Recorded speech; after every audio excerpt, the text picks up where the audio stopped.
Fue algo terrible lo que le pasó a los Fosters. Fecha, junio de 2006. Déjame llevarte a esa noche. Temprano en la noche del 1 de junio de 1976, Teresa y Gideon Foster se acostaron. Teresa había pasado el día en casa, cuidando el jardín y las tareas domésticas, mientras que Gideon había estado dirigiendo grupos de estudio en la iglesia donde era pastor. Ambos tenían 60 y tantos años y apreciaban una buena noche de descanso. Gideon había estado considerando jubilarse, pero disfrutaba demasiado ayudando a los miembros de su congregación como para dejarlo todavía, según sus amigos. Una tetera usada y tazas sucias encontradas en la cocina de su casa indican que antes de los asesinatos habían podido completar su rutina nocturna sin interrupción. Teresa sufría de insomnio después de la muerte de su hijo, Christopher. A menudo preparaba té antes de dormir para relajarse. La casa de campo en la que vivían los Foster estaba en las afueras de la ciudad de Townsville, Missouri. Habían vivido allí durante décadas y disfrutaban de la paz y la tranquilidad que proporcionaban las estribaciones de las montañas Ozark.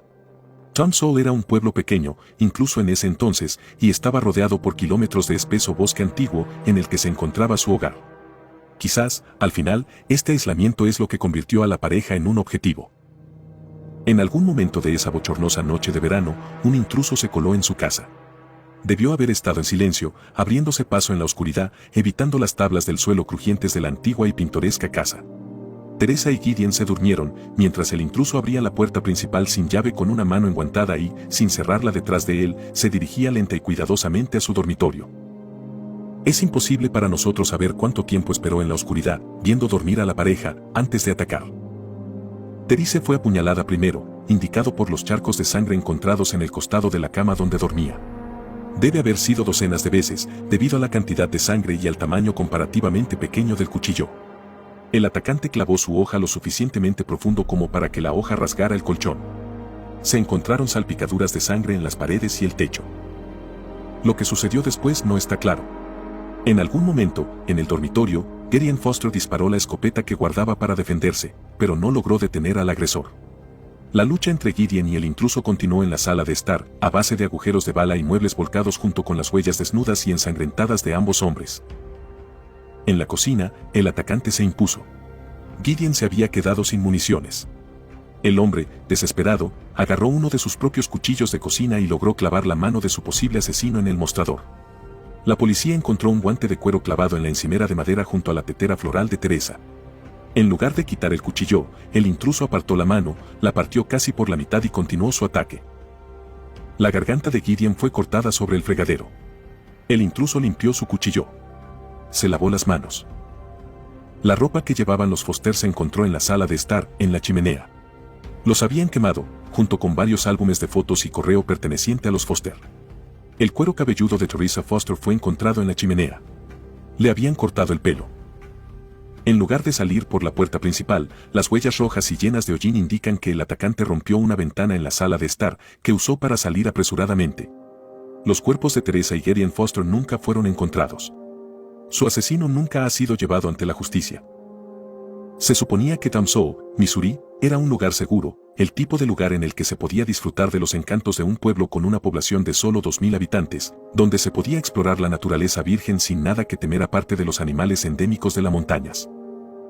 Cosas así simplemente no sucedían en ese entonces, me dijo Jack Arles, el jefe de policía ahora retirado, en una entrevista. Especialmente no a la buena gente cristiana como ellos.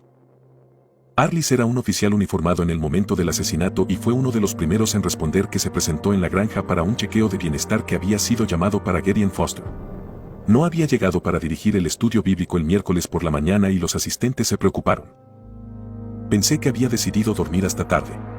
El hombre necesitaba descansar, especialmente después de haber estado cuidando a Christopher durante tanto tiempo. No se había tomado un día libre en el trabajo, todo el tiempo que el niño estuvo enfermo. Arlis explicó. Era obvio que algo andaba mal una vez que llegó a la propiedad.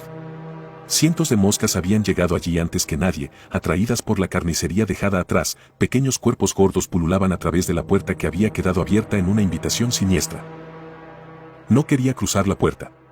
Se sintió enfermo. Yo no, quiero decir, estaba preocupado, pero no me sentía enfermo. La casa lo hizo. El bosque lo hizo. Esas moscas eran los únicos seres vivos alrededor. Era una mañana brillante y hermosa, y ni un solo pájaro cantaba. Como si todos los animales fueran conscientes de algo de lo que yo no estaba al tanto. pero todos hicimos lo que pudimos. Horrible, horrible manera de ir. Nadie podría haberlo visto venir. Sin embargo, no todos están de acuerdo en que las cosas estaban bien en Tamsou. Un vecino, que era solo un niño en el momento de los asesinatos y que prefiere permanecer en el anonimato, me dijo que los Foster habían llamado a la policía varios meses antes, solo una semana después del fallecimiento de su hijo. Había una cueva, cerca de la granja Foster, dijo. Supuestamente, los Foster estaban acostumbrados a expulsar a los adolescentes de su propiedad, quienes a veces intentaban hacer fiestas o hacer fogatas en la cueva.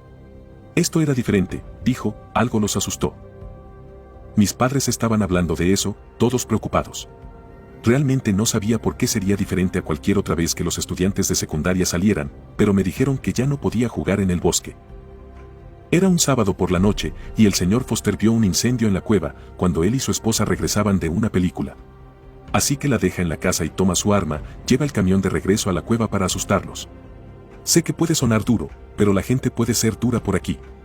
Es seguro, pero si vives en algún lugar como esa granja, sabes que la policía no puede localizarte si pasa algo. Demonios, el lugar probablemente tenía 100 años, incluso en ese entonces. Ni siquiera sé si tienen línea telefónica. De todos modos, agarra su arma y sale, ve a la gente bailando, gritando y gritando, pero no los ve bien. Él grita y les dice que salgan de su propiedad y el fuego se apaga. Es completamente negro. Sus ojos aún no se han adaptado, y todo lo que escucha es gente corriendo y susurrando. Saca una linterna y parece que todos se fueron. No hay autos, por lo que deben haberse escapado al bosque. El señor Foster va a la cueva para asegurarse de que no haya rezagados ni nada. Una vez, ahuyentó a algunos niños, y simplemente se levantaron y dejaron a uno de sus amigos allí, borracho como un zorrillo en el suelo. El señor Foster tuvo que conducir al niño durante 2 horas hasta el hospital para asegurarse de que estaba bien. Está iluminando con su linterna alrededor de la cueva y siente que algo gotea sobre él. Se imagina que es solo humedad de las rocas, pero mira hacia arriba de todos modos solo para estar seguro. Es sangre de venado. El cadáver está en el suelo, cerca del fuego. Las tripas están colgadas como serpentinas navideñas. Llama a la policía, llegaron. Dile que fueron cazadores. ¿Cazadores? Él dice. Ni siquiera se llevaron nada de la carne. El señor Foster llama a mi padre al día siguiente para que vigile la cueva. No pasa nada. Creen que fue una broma jodida. Mi papá me dice, quien esté lo suficientemente enfermo como para hacerle algo así a un animal, está lo suficientemente enfermo como para hacerte algo así. Ya no te quiero ahí fuera. Así que me quedé en casa el resto de ese verano. Los recortes de periódicos que recuperé de la biblioteca de Tamsou mencionaban un breve disturbio en Foster Cave, pero la información más allá de eso es escasa. Sin embargo, lo que fue informativo fue mi descubrimiento de un artículo que detallaba un incidente que había ocurrido un año antes. En otra casa, a unas 10 millas de distancia de la casa de los Foster, una anciana fue despertada en medio de la noche por un arañazo en el techo. Ella asume que es un mapache o un pájaro, así que decide ignorarlo. Sin embargo, regresa la noche siguiente. De hecho, volvió todas las noches de esa semana, interrumpiendo su sueño cada vez. Ella le pidió a su yerno y a sus amigos que atraparan al animal, por lo que colocaron trampas con cebo y no encontraron nada. El ruido continúa. Es ruidoso, la mujer no puede dormir. Eventualmente, ella decide ahuyentar a la plaga ella misma. Sin embargo, lo que encuentra en su lugar es un hombre. Desnudo, además de una máscara hecha a mano. Estaba desnudo, a 4 patas, maldiciéndose mientras arañaba el techo de la mujer. Ella gritó y el hombre miró hacia abajo. Él no le dijo nada a ella, el hombre simplemente dejó lo que estaba haciendo y enseñó los dientes en el facsímil de una sonrisa amistosa. La pobre mujer gritó todo el camino hasta su auto y el hombre solo sonrió mientras ella se alejaba. Regresó, con la policía detrás, y el hombre se había ido. Todo lo que quedó fueron marcas en su techo, como si hubiera estado raspando las tejas con las uñas. Incluido en el artículo había un boceto bastante desagradable de la propia testigo. Nunca fue identificado. Cuando lo discutí con Arliss, descartó el incidente como una broma y afirmó, los niños se aburrían en ese entonces. No tenía mucho que hacer aparte de perder el tiempo y asustar a los ancianos. Por supuesto, la diferencia ahora es que yo soy del tipo al que les gusta molestar. Le llevé el artículo, junto con la imagen, a un historiador y folclorista de la Universidad de Missouri, llamado Dr. Malcolm Fisk. Parecía desconcertado al principio, hasta que le expliqué que había encontrado el artículo en Tamsou. Ah, dijo. Eso tiene sentido. Este es un pequeño mito extraño que realmente nunca despegó. Lo llamaban el demonio de Tom Sawyer. ¿Por qué más personas no han oído hablar de esto? Se encogió de hombros. Después de los asesinatos de Foster, la gente dejó de informar sobre avistamientos. Pero durante casi un año entero, la gente del pueblo estaba aterrorizada por este tipo. En realidad, nunca lo vieron hacer nada violento, pero como puedes imaginar, era profundamente inquietante. Especialmente a un puñado de pequeños habitantes protegidos. Creo que si lo seguían viendo, o si la ciudad fuera más grande, habría capturado más conciencia colectiva, al estilo Mothman. Pero no fue así. Tal vez él era demasiado. No lo sé. ¿Demasiado? Incluso sin eso. Después de que la anciana lo viera, una mujer más joven, Leslie Jones, que vivía en Tom Sawyer, le dijo a la policía que vio al demonio en la tienda de comestibles local. Estaba embarazada de unos 6 meses en ese momento y estaba comprando algunos productos frescos para la semana. Mientras navegaba, escuchó una risita cercana. No vio a nadie cerca de ella, y no podía decir de dónde venía. Así que vuelve a buscar comida. Luego escuchó una voz que decía, PSSSST, seguida de la risita nuevamente. El falsete de un hombre, agudo. Aún así, nadie está allí. Entonces, algo húmedo roza su tobillo.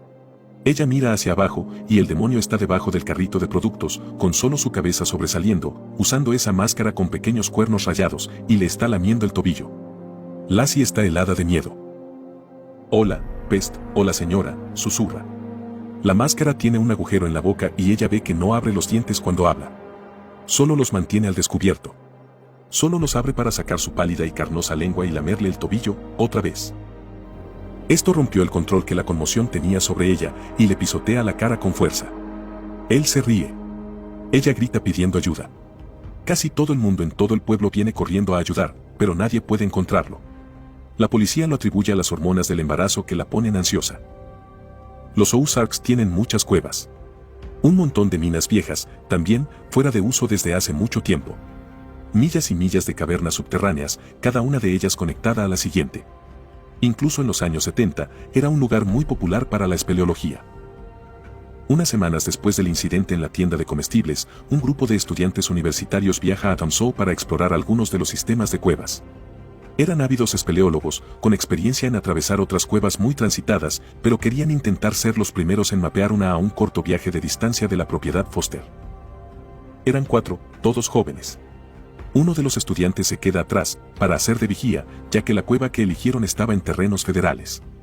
Era ilegal lo que estaban haciendo, pero supongo que eso solo aumentó el atractivo. Entran 3. Tienen cuidado. La espeleología, especialmente en una cueva desconocida, es increíblemente peligrosa, pero durante la mayor parte de este viaje tienen suerte. Es bastante abierto, de acuerdo con lo que dijeron más tarde, y lo hicieron por lo menos media milla antes de llegar a un apretón. Un apretón, para los espeleólogos, es una parte de un sistema de cuevas que es tan estrecho que no se puede caminar o incluso gatear, en realidad. Es más como un zigzagueo, presionado contra el suelo, con el techo de la cueva presionado tan cerca de ti que a menudo apenas puedes empujarte hacia adelante. Cientos de libras de roca por encima de ti, y en una cueva, salvaje e inexplorada, como la que estaban explorando estos estudiantes, el suelo podría caerse en una caída potencialmente mortal en cualquier momento. Increíblemente peligroso.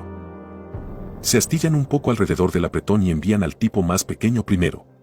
Uno de ellos tiene la previsión de atar una cuerda elástica alrededor de su tobillo, y entra. En un apretón tan apretado, parece que la tierra lo está devorando, pero se abre camino a través del túnel. Poco a poco, desaparece. Resulta que este túnel tenía forma de embudo. Cuanto más se adentra, más pequeño se vuelve. Es plano como un panqueque, usa solo pequeñas patadas con los pies y las rodillas y se empuja con la punta de los dedos para avanzar poco a poco. Es agotador, pero está emocionado, lleno de adrenalina. De alguna manera, en su recorrido a través de esta trampa mortal, golpea la linterna de su casco contra una roca y se rompe.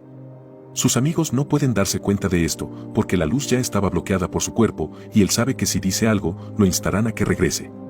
Entonces no lo hace, porque está convencido de que hay una caverna más grande que se abre más adelante. ¿Por qué? Puede sentir una ligera brisa soplando en su rostro. Aire cálido y húmedo. Él continúa. Ni siquiera es lo suficientemente alto como para que pueda volver la cabeza recta, por lo que ambos lados de su cara están raspados. Está sudando y sediento, y está muy desesperado por tener los brazos lo suficientemente libres para encender su linterna espacial y agarrar la botella de agua que trajo consigo. Pero todavía no se da la vuelta. El aire se está levantando. Se da cuenta de algo. El aire huele a humo de cigarrillo. Él para. Escucha. Alguien está ahí abajo con él. No fue una brisa en absoluto. Era alguien frente a él. Alguien ya estaba en el sistema de cuevas. Había estado con él, abajo en esta oscuridad aplastante, igualándolo pulgada a pulgada hacia atrás. Les grita a sus amigos que lo tiren hacia atrás y comienzan a tirar de la cuerda atada alrededor de sus pies, pero sus hombros están tan apretados que está atascado. Está llorando, y el jadeo de su respiración lo está deslizando lentamente por la suave pendiente del túnel, acercándolo a quien haya sido su gemelo oscuro durante lo que rápidamente se ha convertido en una situación de vida o muerte. Sus amigos no conocen al extraño, pero son muy conscientes de que si está atrapado, puede ser imposible sacarlo con vida de la cueva. Uno de ellos sale para alertar al amigo en la superficie para que llame a los servicios de emergencia. En el túnel, el estudiante universitario intenta moverse hacia atrás, pero el suelo frente a él se inclina en un ángulo más extremo y no puede hacer nada más que hacer todo lo posible para mantenerse en su lugar. Está temblando, tanto por el esfuerzo como por el miedo. El demonio está frente a él, tan cerca que podrían estar besándose. Cada llanto, cada oración, cada súplica por su vida que hace el universitario, el demonio lo copia. Se está burlando de él. Falsa simpatía. Por favor, no me hagas daño, ruega el estudiante. Una parte de él está tratando de convencerse a sí mismo de que es solo una alucinación, de estar atrapado sin oxígeno. La voz que responde lo hace muy difícil.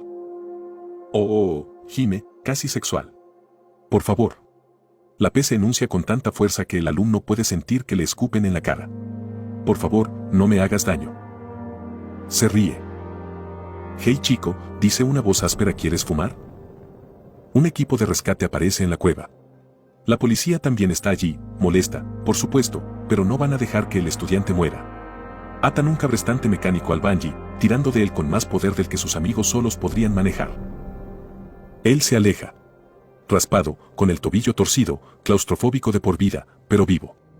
Le cuenta su historia a un periódico local, pero el consenso es que los estudiantes universitarios se lo inventaron en un extraño intento de reducir su sentencia por allanamiento de morada.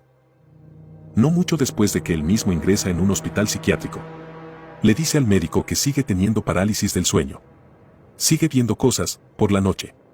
Bueno, una cosa, en concreto. Un hombre con una máscara negra y gris, con agujeros para los ojos y un agujero para la boca recortados. Pequeños cuernos flexibles a los lados, pequeñas borlas que rebotan cuando se mueve. Se le ocurre cuando está en la cama. Lo mira, con ojos negros que brillan como escarabajos. Le mete un dedo en la boca, palpa las encías, lo empuja contra la úvula y le provoca arcadas. El dedo sabe a cigarrillos. El Dr. Fisk se aclara la garganta y luego pone 2 vasos sobre la mesa. De algún lugar debajo de su escritorio, sacó una botella de whisky. Nos sirvió un trago a cada uno. No quiero que pienses que soy una especie de teórico de la conspiración, Douglas. Hay algo que siempre me llamó la atención sobre ese chico universitario. En realidad, nunca dijo que vio quién estaba allí abajo con él. Su luz estaba rota, ¿sabes? Claro, el demonio sería una historia conveniente y espeluznante para contarle a un juez, pero uno pensaría que quedarse atrapado en una cueva durante tanto tiempo sería una historia bastante triste. Sin embargo, los universitarios eran de fuera de la ciudad. No habrían visto el artículo en el periódico. Pero la descripción, el sueño que le contó al psicólogo, tomó un largo sorbo del vaso. Si se lo estaba inventando, ¿cómo supo cómo era? Capítulo 2. ¿Alguien ha oído de Christopher Foster? La información sobre Tom Sowell, Missouri es escasa. Ninguna biblioteca, archivo o sitio web hace mucha mención al respecto hoy en día. La única referencia que logré encontrar sobre la ciudad fue un cartel, fechado en la década de 1960, que un colega coleccionista obtuvo cuando compró un libro raro. El cartel estaba doblado por dentro a modo de marcapáginas. Me ofreció vendérmela, pero la rechacé. Algo al respecto está mal. No nos pertenece. No lo quiero en mi casa. Junio de 2006. Las cuevas alrededor de Tom Sowell están enfermas.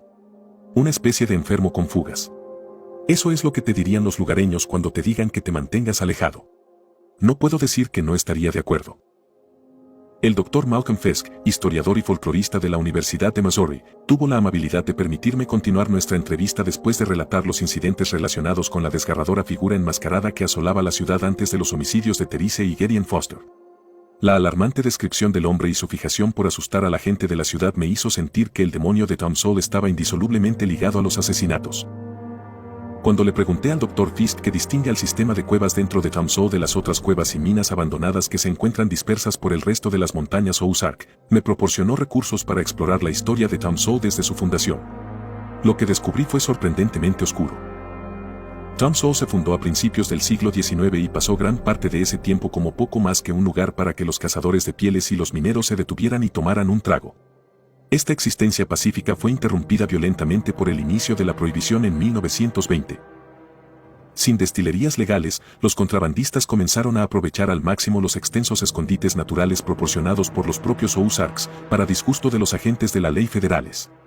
Las fuerzas policiales locales estaban felices de mirar hacia otro lado, probablemente porque eran los destinatarios de bebidas alcohólicas baratas, pero en una escala más amplia, Tom Sowell era un problema. El alcohol fuerte y de calidad sin ninguna competencia real estaba siendo bombeado fuera de la ciudad adormecida sin ninguna competencia real, extendiéndose rápidamente a los condados circundantes. Cuando los agentes federales llamaron a la puerta, los trabajadores ilegales simplemente huyeron a las cuevas con sus suministros, donde los agentes de fuera de la ciudad no pudieron seguirlos de manera segura. En una fría noche de montaña, en el otoño de 1928, los ejecutores de la prohibición viajaron a Tom Sowell en lo que resultó ser la última vez. Habían pasado semanas azotando a los pueblos vecinos en un frenesí, convenciendo al clero y a los ciudadanos respetuosos de la ley de que los contrabandistas y forajidos de Tom Sowell eran una amenaza para los valores estadounidenses y para la buena palabra de Dios. Armados, asaltaron las cuevas sin advertir a las personas que estaban dentro. Sabían que los Moonshiners huirían a las cuevas. Trajeron fósforos. Cuando los licoreros se escondieron, la pandilla derramó el contenido de las destilerías a lo largo de la cueva, donde siguió el rastro de los licoreros. La pandilla añadió encendedores, yesca, troncos, cualquier cosa que se les ocurriera en la entrada de todas las cuevas de Tom Sowell, incluyendo la cueva de Foster. Una vez que la pandilla estuvo satisfecha, lo prendieron fuego. Los Moonshiners intentaron escapar, enfrentándose a la ley por la muerte inevitable, pero no les dieron otra opción. La pandilla bloqueó las salidas. La gente se atragantó con el humo, los pulmones carbonizados por el calor abrasador. Murieron asfixiados, el fuego consumió oxígeno antes de que pudieran tener la oportunidad. Se quemaron, la ropa se incendió, y cuando huían a la salida en busca de ayuda, les dispararon. En Foster's Cave, un hombre casi logra salir del fuego antes de que un oficial federal le dispare en las rodillas. Los testigos dicen que esto probablemente fue a propósito.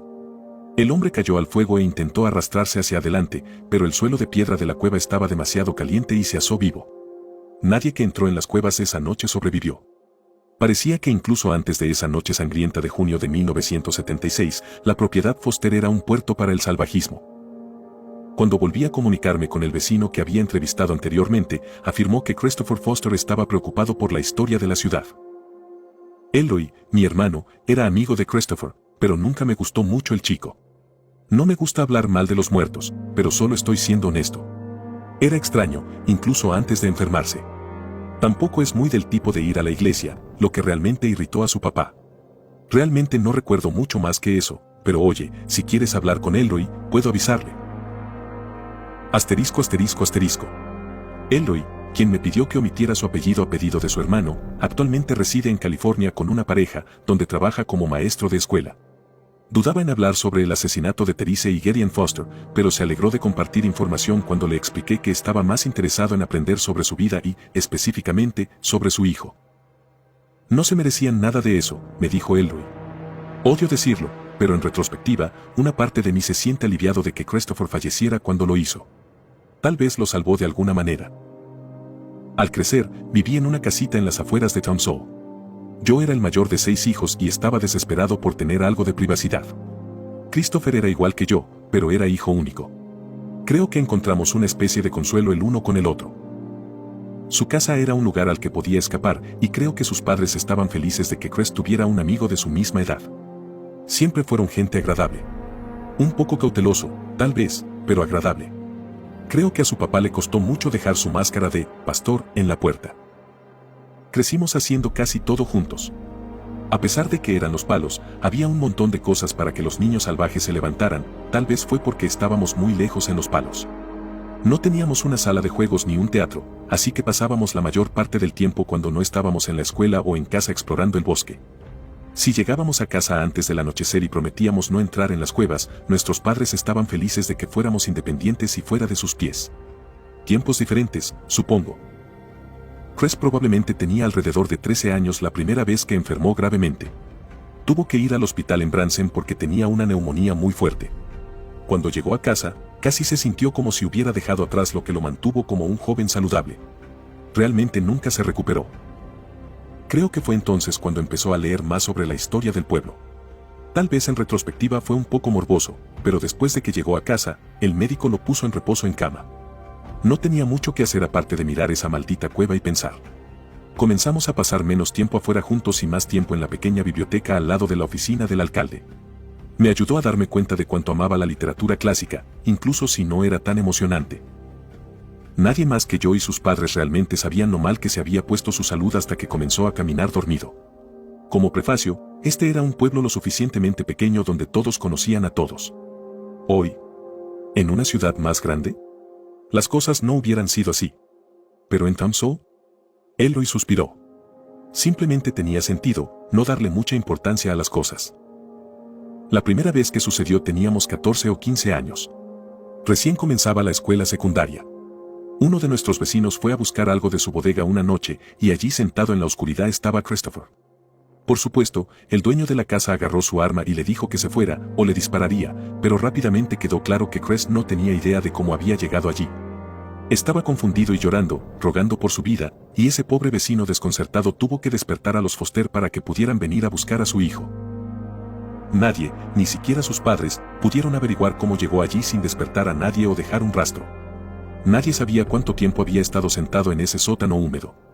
Solo en la oscuridad. Soñando. Lo llevaron de nuevo al médico. Doc dijo que era solo un caso severo de sonambulismo, y lo dejaron así. Inofensivo. Chris no se sentiría descansado después de un episodio, pero no lo lastimaría. La palabra en la ciudad viaja rápido. La próxima vez que alguien encontró a Christopher en su casa, no se molestaron en hacer teatro. Simplemente llamaron a sus padres para que vinieran a llevarlo a casa. Después de un tiempo, era normal. Espeluznante, por supuesto, pero solo una peculiaridad de la ciudad. De todos modos, nadie quería ofender al pastor. Los adultos trataban de ser educados, pero los niños no estaban tan endeudados con la política de los pueblos pequeños. Era raro, enfermizo, pasaba mucho tiempo en el interior. Christopher también era un verdadero larguirucho en ese momento. Tenía el pelo largo. Los dos éramos un poco bohemios, supongo que se podría decir. Las chicas estaban sobre él, pero los otros chicos no lo apreciaban mucho. Recuerdo aproximadamente a la mitad de nuestro primer año, un grupo de adolescentes mayores se abalanzaron sobre nosotros en nuestro camino a la escuela. Tuve un ojo morado durante lo que parecieron 6 meses. Sujetaron a Christopher y le cortaron el pelo, lo llamaron con algunos nombres selectos que no creo que pueda publicar en su artículo. Después de eso, estuvimos solo nosotros dos. Cuando su enfermedad empeoró, venía todos los días con comida para él y sus padres. En sus días malos le leía, o traía mis discos conmigo, y escuchábamos música. Limpiaría después de que vomitara y lo escucharía cuando se quejara de todas las pastillas y tés que su mamá le haría probar. Me encantaba Christopher. Una parte de mí todavía lo hace. Lo amaba de una manera que no podía decirle a nadie, hasta que me mudé muy, muy lejos de los bosques de Missouri. Harrow Crest lo sabía. Nunca se iba a sentir así por un hombre, pero me aceptaba igual. Cuando teníamos alrededor de 21 años, salíamos al arroyo en la propiedad de sus padres, principalmente por los viejos tiempos, pronunció Elroy Craig más como Creek, casi lo único en su discurso que traicionó sus raíces en los bosques de Missouri. Este fue uno de sus últimos buenos días. Era de mañana, y el clima era sublime. Nos sentamos en la orilla del arroyo con los pies en el agua, sin siquiera hablar. Simplemente disfrutando de estar afuera. El agua era de color café con leche, pero demasiado poco profunda para ocultar mucho más allá de un pececillo errante. Y luego se onduló. Un hombre salió del agua, exponiendo todo por encima de su ombligo al aire fresco de principios de primavera. Sabía que lo era, con esa maldita máscara espeluznante puesta. Era el demonio de Tamso. Me arrastré hacia atrás alejándome del banco a través de la maleza, tratando de poner la mayor distancia posible entre ese asqueroso y yo. Christopher apenas reaccionó. Me pregunto si una parte de él lo esperaba. Oye, dijo. Sonaba como si tuviera Marlboro Rose por cuerdas vocales. Mi respiración era irregular, pero Christopher parecía tan sereno como siempre. ¿Necesitas un cigarrillo?, preguntó Christopher. Quería decirle que teníamos que irnos, pero estaba congelado. No podía controlar mi cuerpo lo suficiente como para emitir un sonido. Sus ojos brillaban y se elevó el resto del camino desde el agua. Estaba totalmente desnudo, con los músculos definidos y nervudos, y se acercó para pararse frente a Christopher. Chris sacó un paquete de cigarrillos de su chaqueta. Nunca fumó. No sé por qué los tenía. Gracias, chico, dijo. Se metió todo el cigarrillo en la boca y, al cabo de un momento, lo tiró de nuevo entre los labios. El final estaba encendido. El humo no olía normal. Era humo de tabaco, claro, pero había algo más allí. Christopher se giró hacia mí, donde todavía yacía en el suelo.